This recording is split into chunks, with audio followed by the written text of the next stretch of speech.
जंगल में बहुत तेज तूफान था। मम्मा चिड़िया भोजन की तलाश में गई हुई थी, मगर तूफान और इतनी तेज हवा की वजह से मम्मा चिड़िया से तो उड़ा भी नहीं जा रहा था।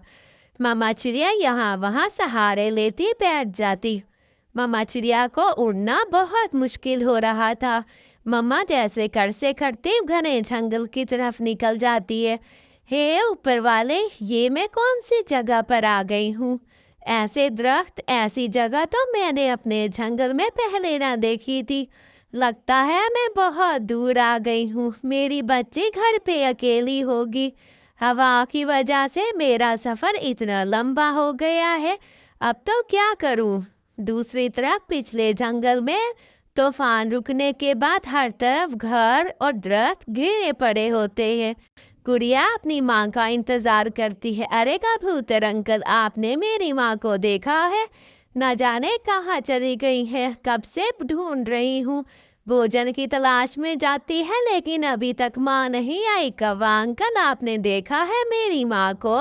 अभी तक घर नहीं आई। मुझे बहुत फिक्र हो रही है अपनी माँ की। कल से का भोजन ढूंढ रही थी मगर तूफान की वजह से अभी तक नहीं लौटी। मेरी माँ न जाने कहाँ चली गई। अरे बेटा, तुम फिक्र ना करो, तुम्हारी माँ लौट आएगी। तूफान की वजह से कहीं छुप कर बैठ गई होगी।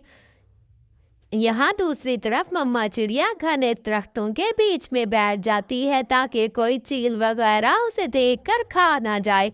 मेरी बच्ची घर पे बहुत अकेली होगी, न जाने उसने कुछ खाया होगा कि नहीं। अब मैं अपने जंगल कैसे जाऊं? ये तो मैं बहुत दूर निकल आई हूँ।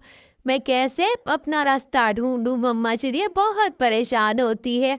वहीं छोटी चिड़िया अपनी माँ को ढूंढने के लिए मिट्ठू के पास जाती है। मिट्ठू अंकल, मेरी मम्मा जब से तूफान आया है अभी तक घर नहीं लौटी। आप प्लीज मेरी मम्मा को ढूंढ दे, मुझे बहुत फिक्र हो रही है। दोनों बहुत परेशान होते हैं। मिट्ठू छोटी चिड़िया को घर जाने का कहता है कि हरियाली के पास। बेटा तुम चली जाओ, मैं आपकी मम्मा को तलाश करता हूँ। शाम को मैं आपको बताता हूँ। मैं पूरे जंगल में तलाश करके आता हूँ। तूफान तो बहुत ज्यादा तेज था कल। यूं मिट्टू तोता रानो चिड़िया को ढूंढते हुए यहाँ वहाँ उड़ता है। अरे हरियाली, मैंने तो पूरा जंगल ढूंढ लिया है मगर रानो मुझे कहीं नहीं मिल रही। लगता है तूफान की वजह से वो मर गई होगी। बेटा तुम चिंता ना करो, तुम आज रात यहीं सो जाओ हमारे पास। कल फिर से मैं ढूंढ आऊंगा। अरे अंकल, मुझे लगता है मेरी मम्मा कहीं फंस गई होगी तूफान की वजह से। मैं अपनी मम्मा को ऐसे नहीं जाने दूंगी। मैं अपनी मम्मा को खुद ढूंढने जाऊंगी। मिट्ठू अंकल, मेरी मम्मा की बहुत याद आ रही है। मेरी मम्मा को कुछ नहीं हो सकता, वो बहुत ही अच्छी चिड़िया है। मम्मा चिड़िया को दूर एक घर दिखाई देता है। दरवाजा खोलो दरवाजा, वहां से एक बूढ़ी चिड़िया निकलती। अरे बेटा, तुम यहाँ पे कैसे आ गई हो? ये तो बहुत ही घना जंगल है। आज से पहले यहाँ पर तो मुझे कोई पंछी नहीं नजर आया। कहाँ से आई हो? मम्मा चिड़िया बूढ़ी चिड़िया को बताती है कि मैं दूसरे जंगल से आई हूँ। मेरा घर गुम हो गया है, तूफान की वजह से मैं यहाँ तक आ पहुंची हूँ।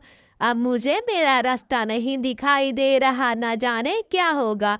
मेरी बच्ची घर पे मेरा इंतजार कर रही होगी। अब तक तो वो समझी होगी मैं मर गई हूँ।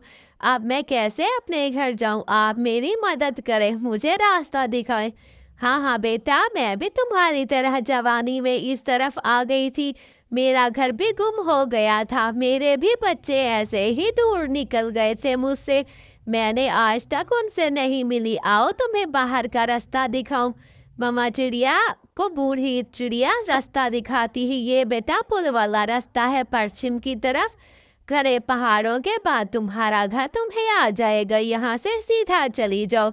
मम्मा चिड़िया उड़ते उड़ते शाम सुबह हो जाती है। मम्मा चिड़िया मुसलसल उड़ती रहती है, घने पहाड़ों की दूसरी तरफ जाती है। अपनी बेटी को घर के बाहर देखती। अरे मम्मा, आप आ गई। मुझे यकीन था कि आप जरूर आएंगी। हर किसी ने कहा कि आपकी मम्मा घायल होकर मर गई होगी, मगर मुझे यकीन था मेरी मम्मा को कुछ नहीं हो सकता। हाँ बेटा, मैंने बहुत कोशिश की मगर हवा के दबाव की वजह से मैं यहाँ से बहुत दूर निकल गई थी। मेरी प्यारी बच्ची, तुमने तो कुछ नहीं खाया होगा। मैं आइंदा आपको छोड़ के कहीं नहीं जाऊंगी। मुझे माफ कर दो मेरी प्यारी बच्ची। बेटा, अब बच्चों कहानी अच्छी लगे तो चैनल को लाइक शेयर जरूर करना। बाय बाय प्यारे बच्चों।